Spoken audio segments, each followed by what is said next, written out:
Hello, with this video we start chapter 7, which is about functions. In section 7.1 we're going to be defining what a function is, and we're going to also discuss the concepts of one-to-one and onto functions. So in the first box that we see over here on this page, it defines what a function is. So the special thing in this class is that every time we define a function, we're going to write down a couple of letters afterwards with an arrow in between. So what are these arrows? Well, the letter before the arrow is going to represent the domain of the function, meaning the values that you can input. And the letter after the arrow is going to represent the codomain. In other terms, it's the basically possible outputs. Now, the functions that we're going to describe will not always map every number in the input to every number in the output. In this case, not every number in the y set is going to be covered, basically. The subset that gets covered is going to be called the range. So the domain is first, the codomain is after, and the range is a subset of the codomain. Now, how do we know that something is a function? We know that something is a function if every element in x is related to some element in y, and not only that, but there's an and right here, no element in x is related to more than one element in y. Okay, so let's describe what that looks like with these bubbles over here. So it says in example 1, figure out which one of these three diagrams is going to be a function. Now, to satisfy the function definition, every number in the domain, in this case, this is the domain always. So this is the domain and this is the codomain.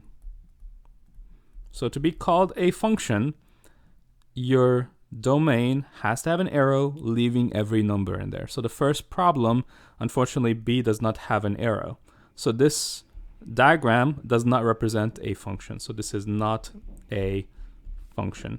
And why is it not a function? It is not because the B does not have an arrow. Okay, remember, every element in X should be related to some element in the codomain Y. Okay, now what about the second diagram? If I look at the second diagram, A has an arrow leaving it, B has an arrow leaving it, C has an arrow leaving it. And so, great. That's exactly what we need. So we're going to say that this guy is an example of a function. Okay, now why is it a function? Again, it's a function because every single number in the domain has an arrow leaving it. As a matter of fact, not only that, but no element in the domain is related to more than one element in the codomain, meaning A does not have two arrows, or for instance, B does not have two arrows. Every number in the domain has one single arrow leaving it. Now, we don't care where those arrows are pointing at this point in time. We just care that in the first bubble, every single element has an arrow leaving. Finally, the third problem. My domain is ABC. My codomain is UVW. The range in this problem is UVW.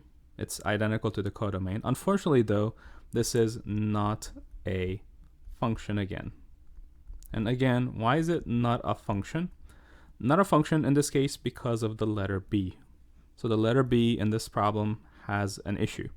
It has two arrows leaving it, and those arrows are going one time to the U, one time to the W. And so that's pretty bad. We cannot have the same image or the same pre-image, in this case B, mapping to two different images U and W.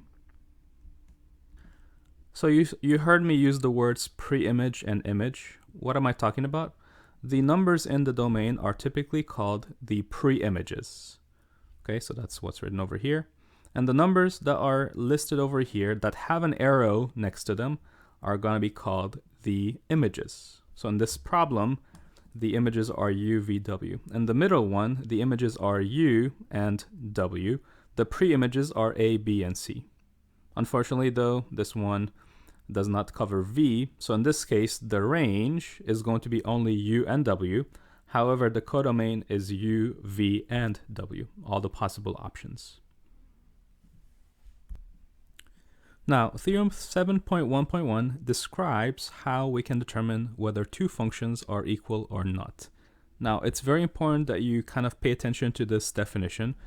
We have a function f going from a set x to a set y, and a function g going from the same set x to the same set y. If those sets are not equal, then we can already stop and say that the functions are not going to be equal. Even if they have identical equations, they will still be considered unequal functions. So for functions to be equal, they have to have the same domain and codomain to begin with. And after you do that, you check, are the elements being sent to the same images? Are the preimages being sent to the same images? And so if they are, then we say, yes, these functions are equal. So for instance, if somebody asks you to determine if this function going from the real numbers to the real numbers, and this function's again going from the real numbers to the real numbers, are they equal to one another or not? What would you have to do? Well, first of all, you gotta check the domain and the range of both of them. The domain and the codomain are identical, so that's great. And then what you have to do is basically think about what is this equation doing and what is that equation doing? Are they both doing the same thing? So if I put a number inside both of them, am I gonna get the same result every single time? If that's true, then the functions turn out to be equal to one another. And I believe in this case that they are equal to one another. One way to check is to just FOIL this one. So if you FOIL it, you get x squared minus 2x plus 1, and then there's a plus 2x, and there's a minus 1 at the end, which turns out to be at the end x squared. So even though the equations look different, the function g and the function f are basically doing the same thing at the end. They're squaring the input. So that means that the functions are going to be considered equal. Okay, finally, we'll talk about the identity function. What does the identity function do? The identity function basically takes a number to itself. It basically leaves your number unchanged. So you kind of are used to seeing this function. Let me talk about the capital F of x that is going from the real numbers to the real numbers, that takes an x value and just gives you back an x value without doing anything to it. This is called the identity functions in the real world. The identity function in this case is taking a pre-image, which is what's written inside the parentheses here, to its image, which is exactly the same number. So in this case, the image comes from the second set and the pre-image comes from the first set. And so this function is an identity function. It does not change your input.